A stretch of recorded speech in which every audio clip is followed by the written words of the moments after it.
there's some audio that surfaced of what Jordan said to reporter Jack McCollum about not wanting Thomas on the Dream Team that's slightly different. Take a listen to this. Rob phone call to Rob. I won't play with Isiah Thomas on the team. He assured me, he said, you know what? Chuck that boy, Isiah. So Isiah's not going to be a part of the team. So the Chuck that MJ is referring to there is Chuck Daly, who, of course, was the Dream Team head coach. As we welcome you back here, Dominique Foxworth in for Stephen A. throughout the rest of the show. Max Kellerman here, of course. I'm Laura in for Molly Karen Rose, and we've got Kendrick Perkins joining us to dive right into this. So, Max, let's start with you. Who is most to blame for Isiah Thomas not being on the Dream Team? Ready for this? And I love him. He was one of my favorite players as a kid, Isiah Thomas. If you really have to look at it, look, before the rosters were announced, we knew there was going to be one collegiate athlete on the team. That's really who Isiah should have been there instead of like clear-cut Christian Laettner, right? That's why. But once they decide to take a collegiate player, that's off the board. Now it's the rest of the pros. At that point in their career in particular, you can say overall you'll take Isiah Thomas by a little over John Stockton. I won't argue with you because I would too when push comes to shove. But it's much closer than some people on this show have claimed, I think, in recent weeks. Much closer. Stockton was a better defensive player and a juggernaut as a point guard, also leading the league in assists by a whole lot every year and on powerhouse teams. But he wasn't a champion, and Isiah Thomas was. And so I get taking Thomas over Stockton, but Stockton had earned his place on the team too. So who do you take off exactly? Isiah Thomas was past his prime. Who else was past his prime on that team? Magic had already retired. Larry Bird had a bad back. He wasn't Larry Bird anymore, and yet they were both on the team. Did he deserve Bird Magic consideration as a multiple-time champion? You could argue yes, but that's a borderline call because as great as Isiah was, and inch for inch he was better than Magic or Bird, but height counts in the NBA. The basket's 10 feet in the air. So actually he wasn't quite as good or as great as Magic and Bird. They get a little extra consideration. They also changed the league in all of this. So then it comes down, so Isiah starts to be a kind of borderline call. Okay, well, what kind of support do you have on the team? If the best player on the team is not a fan of yours or doesn't want to play if you play. Did Larry Bird, it was reported in USA Today, right? Karl Malone and Scottie Pippen weren't fans of Isiah. Larry Bird wasn't going to go to bat for him. Magic and Isiah's relationship wasn't the same at that point. When you in life look around and find yourself without people who will go to bat for you in a close call situation, who did that to you? Did circumstances conspire, or did you, in a way, find yourself there because you did it to yourself?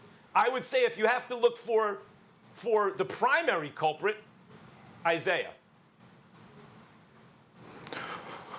Max, go back to bed, man, because you delusional and you out your damn mind. The guy to blame is Michael Jeffrey Jordan, and there's no other way around it. Listen, at that time, Michael Jordan was the most powerful man in the NBA, arguably the most powerful man in the world. He had all the juice. He called the shots, Max. You can't blame anyone else. That was Mike call. This blame goes totally on Michael Jordan for Isiah not being on the Dream Team. And listen, it's equivalent to what if LeBron was to say, if they asked Bron, hey, Bron, come play on the Olympic team. Well, who's all playing? If Steph Curry there, I don't want to play because he beat me 3 times in the finals. What they gonna say? Y'all will crucify LeBron for doing that. But here it is, you come on here and give Michael Jordan a pass for being wrong. And it's crazy to me because Isiah Thomas got penalized for being. That's crazy. Michael Jordan was the most powerful person in the NBA. He had all the juice. Wait, what did you cut out? What did he get penalized for? He got penalized for being the ultimate competitor. Jordan hated him because he went at Jordan. And Jordan had all the juice. And you sitting up here telling me that Isiah gets the blame for this, for being a competitor to Michael Jordan? Shake hands Come on, before Max, you leave man, the court. Please. It was, I mean, the shake hands before you leave the court is absurd. Like, that shouldn't keep anybody out of All-Star game. I'm sure there's plenty of other stories about Isiah behind the scenes that add to why people may not like him. But the thing that shocked me in your whole thing, Max, was that you think that Isiah was a borderline case. Like, that's the first time I've heard anybody even make that case. Like, it seemed like Isiah deserved to be in. The reason why he wasn't in was because the most powerful man in the NBA, as Perk put it, didn't want him in there. And Jordan is powerful enough to do that, and I understand that he could do that, and it's fine. What I have a problem with him is him not standing up and saying that's what happened. If that's not what happened, then that's not what happened. But he keeps pretending like there's so many other issues between, or so many other people who are in here. I mean, you could have left Stockton off. You could leave Larry Bird off. Really? You could leave Magic Johnson off. Stockton you could put, was in the, hold on. You You're could going to leave Larry Bird off the dream team? If it's about winning championships, Larry Bird was done. Magic Johnson was done. So if you hold on, Max, stop, Max, stop. You just made it about building the best team. You said Isiah was borderline because he wasn't good enough. So we're talking about production. You just said it. If you were talking about production at that point, Isiah was able to produce more than any of those guys.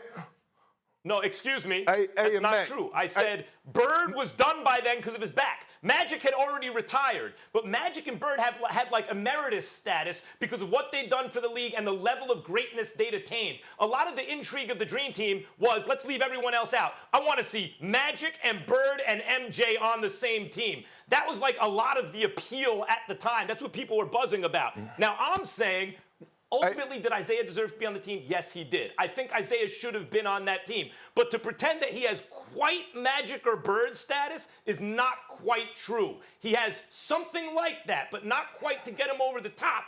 If the most powerful guy in the league is saying, I don't want to play with him. Thanks for watching ESPN on YouTube. For live streaming sports and premium content, subscribe to ESPN+.